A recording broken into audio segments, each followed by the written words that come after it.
Hello, how are you guys today? Okay, thanks. I just want to start off with a brief intro. My name is Imari. I'm a student clinician working on my master's in social work. And that basically means I'm supervised by an LCSW. So they'll be reviewing some of our notes today and giving me advice for how we should move on. Are you guys both okay with that? Yes. And can you guys introduce yourselves and your roles? I'm Mrs. Jenkins. I'm his wife. Sorry, Mr. Jenkins. That's cool. And did you guys have any troubles making it to the office today? No, not at all. Good, good. So I just want to go over a few housekeeping things before we get started. Mhm. First is confidentiality, and that means just whatever is said here will stay between us. I will not be spreading that news anywhere, and hopefully you guys can respect that same thing for you too. The only time I will have to breach that is if I believe you are going to harm yourself or going to harm others. Do you guys have any questions about that at all? Go, man. Good, good. So, what brings you guys in today? Well, Mr. Jenkins, he had a stroke about 2 years ago. And I would say in the last 6 to 8 months, he's just becoming very withdrawn. He was very active before, he had hobbies and stuff. And in the last 6 to 8 months, he's more confused. He's very forgetful. I could say something and I have to repeat it again because he'll ask me the same question over and over. Um, so I'm just generally just concerned, and sometimes I'm scared at night. Because he has to sleep down here. So sometimes I hear him walking around at night, and I'm afraid he's gonna leave because he gets confused. Yeah, I understand that. And Mr. Jenkins, do you have anything else to add to that? Well, after the stroke, I do believe that I might lose some of my mobility and my um, attention disorder has increased. Mm-hmm. And find myself being less of a person since I've had um, my mobility of my consciousness and just me being an overall man and just feel inadequate, not able to provide for my family like I used to, and just having self wealth, doing things I used to enjoy. So I can see my wife is articulating that I have been withdrawn just because I'm just dealing with loss of my son, died not too recently, unexpectedly of a heart attack. And there's a lot to deal with at this particular season, and just trying to be reconnected. Yeah, and I just want to say I'm so sorry for your loss. I can't even imagine how that must have been for you guys. You both have stated like Mr. Jenkins has felt withdrawn recently, and are you able to go into that at all, or how has he shown that he's been more withdrawn? Or Well, there are times when I want to interact with him, or maybe we go for a walk, or I don't know, just maybe see some friends that we used to see, and he just would rather just be home. yeah, And even in the house, he just doesn't want to interact much. Just right, watches a lot of TV. Just not a whole lot of communicating. Just yeah, and but then sometimes when we do try, it kind of spirals, and he gets confused about something, and if I try to correct him, it just becomes this cycle of questions that have already been answered. It just gets frustrating at times. yeah, I understand that. So then sometimes I don't even bother trying Yeah, because I'm afraid that's gonna happen. And we do feel lonely um, since the death of our son and our grandchildren being so far away. yeah, Uh, but then the stroke is just kind of one thing after another lately. right. It's just a lot at once for you guys. Yeah. Do you have anything to add to that, Mr. Jenkins? Well, when you lose your mobility, you don't really feel like being bothered. It's more of an inconvenience for me to go out as much now. Mm-hmm. Because, my right side is still developing and doing physical therapy. It's hard for me to really be comfortable traveling and visiting friends. But then, I don't want to feel pampered over and like I'm an inconvenience to not just my wife, but to the people we visit. I feel I had to do special accommodations. So for me, I think for right now, in this particular season of my life, just to be um, at home, Yeah. you know. But I know it's hard for my wife to understand that because she's dealing with it, but she's not living it like I'm living it every day. Right. Can't even, can't bathe myself on a regular basis, can't take care of myself. So it's a lot goes on having a mega stroke like I had. Right. I totally understand that. Have you guys ever heard of narrative therapy before? No, I haven't. So that's just an approach that I think will be great for you guys. We're mainly going to focus on externalizing the problem rather than focusing on Mr. Jenkins' behaviors, and we're going to see how this stroke has impacted you guys individually and as a couple together. In narrative therapy, we focus on how our identities are shaped by our own narratives. Although you both have experienced the death of your son and the stroke, you both have your own point of view in that, right? So you both have been impacted by it in different ways. And we're gonna try to separate the problem from you guys and from your relationship and make it so that we're not focusing on the little things like him being withdrawn or you guys not be able to go to friends, but we're going to focus on the stroke itself and how that has impacted you guys. We're mainly going to externalize it so we can view it as a whole rather than seeing. We're going to view the stroke as itself rather than all the behaviors and things that come out of it. Oh, excuse me. And then in narrative therapy, there's three main things that we're going to focus on. First, we're going to externalize the problem, which is what I just briefly explained. Then we're going to rename it and redefine it. And then we're going to try to resist it. So a big part of narrative therapy is re-storytelling or reconstructing your own narrative. So you can accept it easier and you can learn how to heal from it and resist it in the future. Do you guys have any questions about that before we move on? What was the three elements again? We're going to externalize it. So, and for example, we're going to externalize the stroke and externalize the death of your son as like Like you a guys, fact. right? Like you guys are here as a couple in your quote unquote perfect life, and then the stroke and the death of your son happened, which now impacted you guys to where we are today. And then we're going to rename it and redefine it. And that's part of like reconstructing and restorytelling. So we're going to let you both share your narrative on how those two things have impacted you.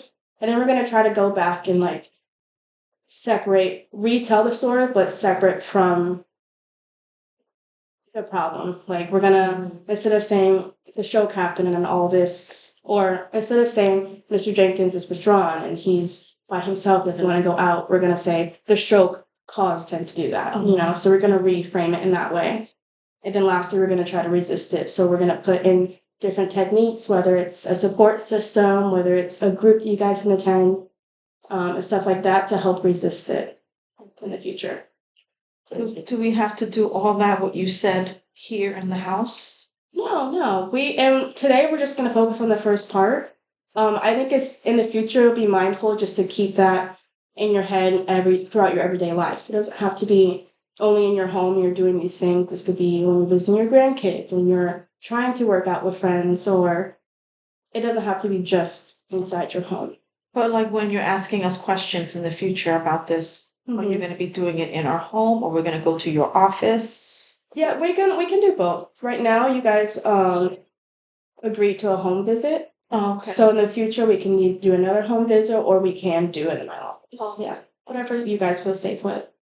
But we can still do it together. Yes, 100%. And you can always bring up questions to me in your next sessions, and Okay. that's actually great to do that if you guys are going through the process and you find yourself with some blocks in the way or you don't know what to do.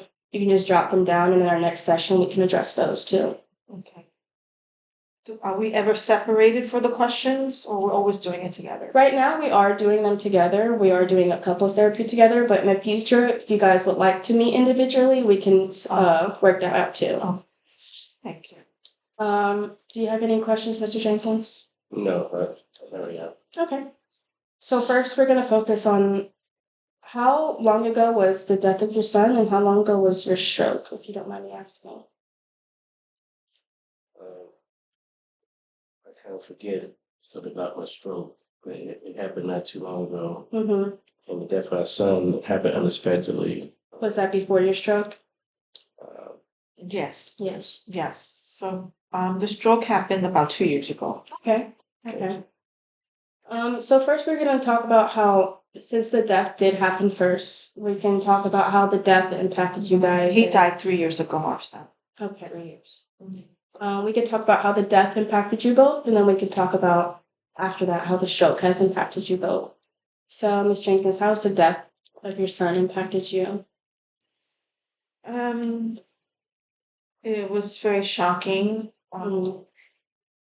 Even though I was there when we buried him, Mm-hmm. I feel like it was a dream.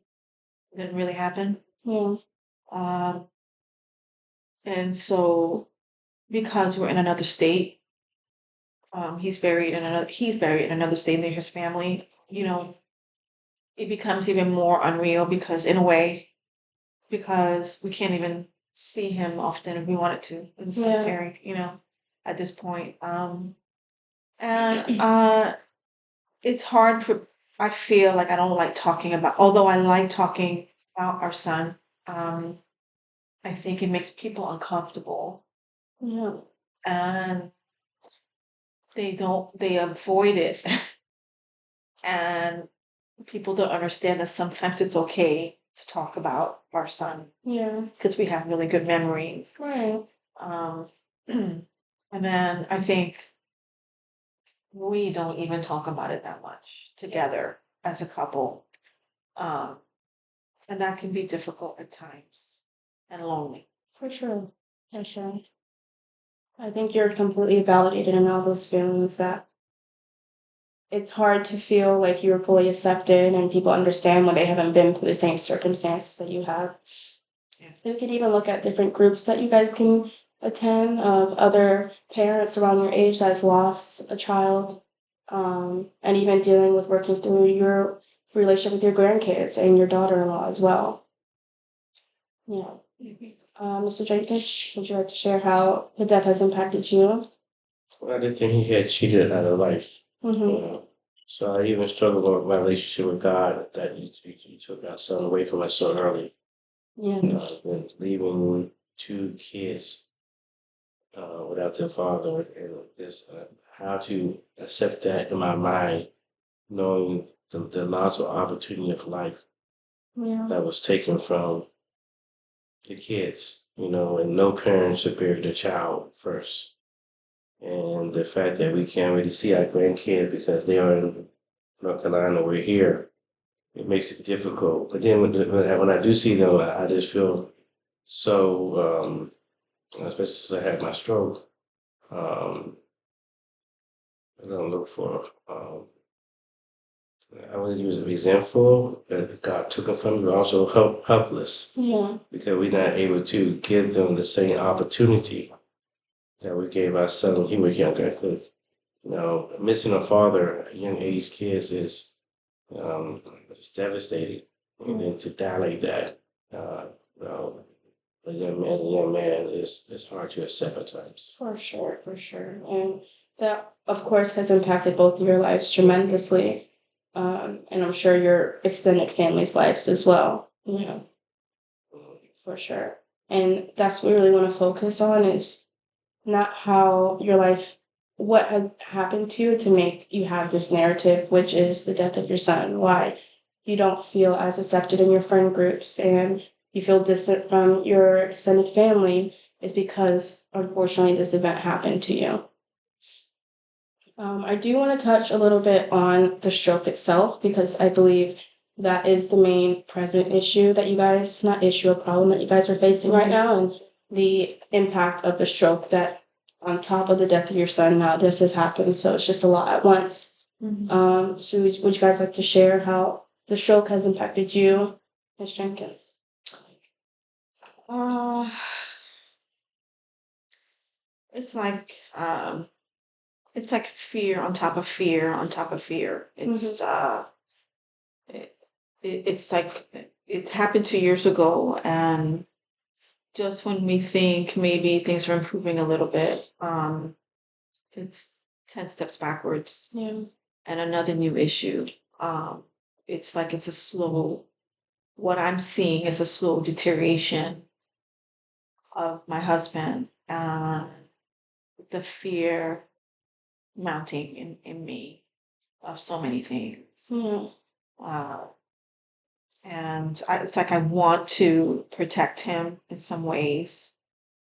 However, I know that I can't like be everything Right. for him. I can't Exactly. like I don't. I'm just scared all the time. Yeah. So you just feel like an immense amount of fear. Yes, And do you think your son's passing has added on to that too? for sure, Yeah. for sure. It's like I can't even. I mean, he's our only child, Yeah. and can't even call him. Right. I mean, I know I can call my daughter-in-law, but she has enough going on. Yeah. So I don't want to burden her too much with our stuff down here. Right. So it's just a lonely place with a lot of fears and sometimes anger and frustration. But I'm thankful that we're both still here. Yes, for Like, sure. going through it and pushing through it. And like I said, your feelings are completely validated. That although the stroke didn't happen to you personally, it still has impacted your life tremendously and has, correct me if I'm wrong, but just has given you a lot of fear and loneliness and feelings Yes. you haven't felt before in your relationship with your husband. Yeah, not like this. Yeah. Marriages go through different emotions, but not this is like really hard Yeah, bear at times. totally understandable. And Mr. Jenkins, how do you think the stroke has impacted your life, being that it did happen to you? I'm only 65, and this is supposed to be the time I'm supposed to be living, Mm-hmm. and not being able to be self-sufficient. And I said earlier, it just makes me feel less than a man. Yeah. And the recovery is harder than I thought, and I know I frustrate my wife when I forget things, and frustrate her because I can't remember the basic stuff sometimes. And so it's hard to explain or articulate the emotional struggle I have.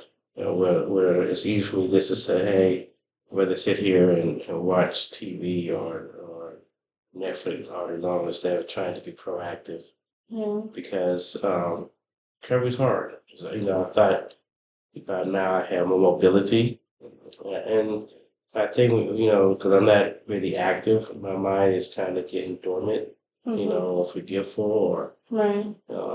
have the motivation to do certain things while I'm there.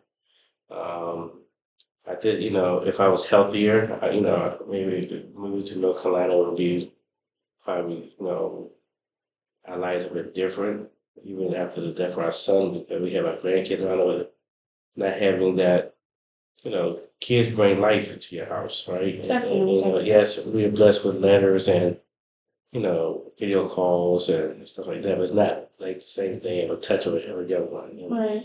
I know it's unbearable at times for my wife to deal with my declining, but the mind thing, I don't know when I started. Maybe the stroke has a lot to do with my long-term memory. Mm-hmm. At first, now I see it's not affecting my short-term memory, and even following this conversation with you now is I find myself wondering different thoughts. Yeah. So it's hard for me to even focus on talking to you right now. Right. So you're just feeling a lot of defeat. Yeah, my mind is always racing. Right. Just Yes. fogginess a lot. Mhm. I understand that. And I do want to ask, does staying home like bring fulfillment to you at all? Or is it just like the worst of the two evils almost? It's safe zone. Yeah. Yeah, it's more for me. It's safe zone. I don't have to worry.